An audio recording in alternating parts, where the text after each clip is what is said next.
For today's knife review, we're going to be talking about the Boker Kalashnikov.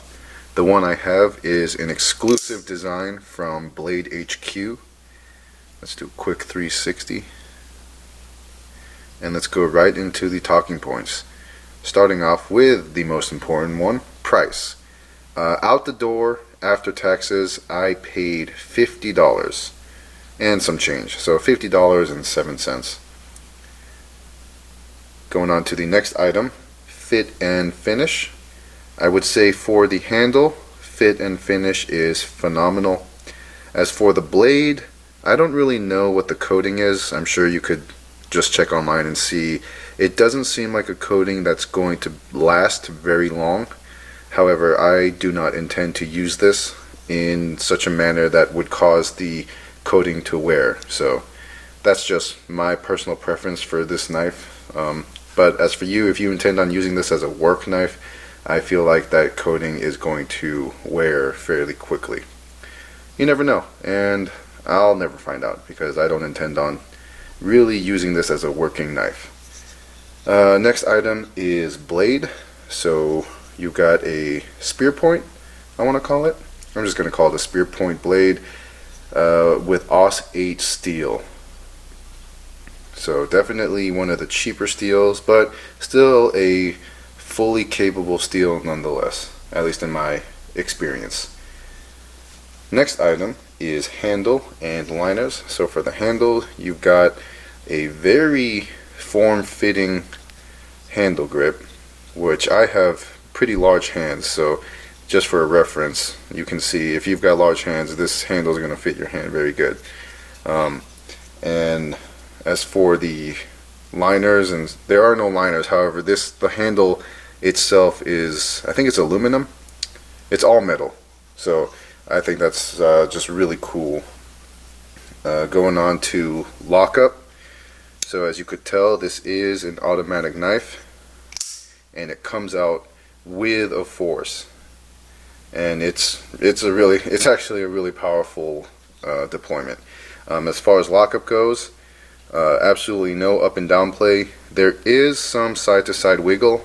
However, reading in the reviews, it seems like everybody else is experiencing the same amount of wiggle, and it does absolutely no effect whatsoever to the functionality of the knife. Next item is, does it carry well? So you can see it's got the deep carry pocket clip, so it hides very well in your pocket. And as far as ergonomics go, as I said before, it's quite comfortable. I would say the pocket clip gets in the way just a little bit. It kind of irritates this part of my hand, but nothing to complain about. I'm just pointing it out as a talking point. As far as weight goes, let us pull out my scale, let it warm up, and see what the weight is. So we are looking at 3 5/8 ounces, so perfectly respectable carry weight.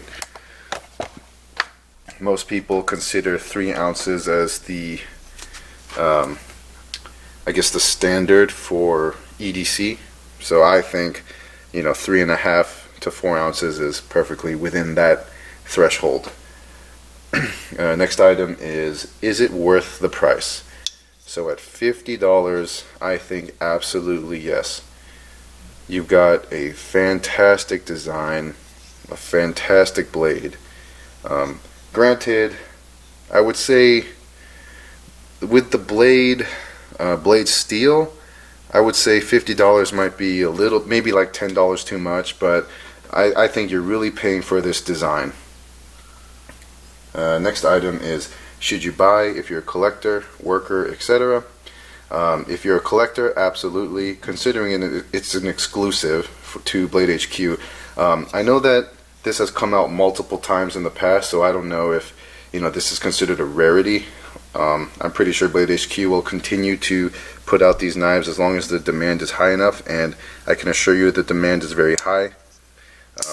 But anyways, just because of the design. So if you're a collector, I definitely think you should get it. If you're a worker, I think you should get two. I think you should get this one, and you should get another one that you don't care to scratch up and get a little bit dirty. So yeah, I definitely think you should buy this knife.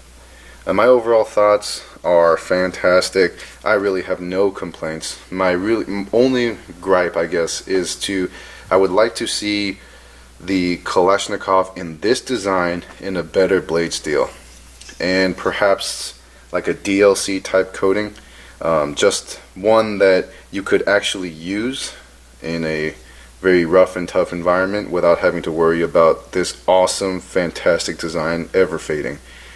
But really, other than that, I mean, this is a 10 out of 10 knife for me. It's comfortable. The entire handle is metal, and I absolutely love that. And just this deployment, I mean, that's really the selling point. I don't know if you can really register how powerful and solid that deployment is, but this is like on a level that I would compare to automatic knives in the $200 threshold. So, you know, take that for what you will, but I'm thoroughly impressed. $40, I definitely think I got more than what I paid for. So, anyways, that's all I got to say for now. I hope this helps you in your next knife purchase. Thank you for watching, and tune in for my next episode. Alright, bye.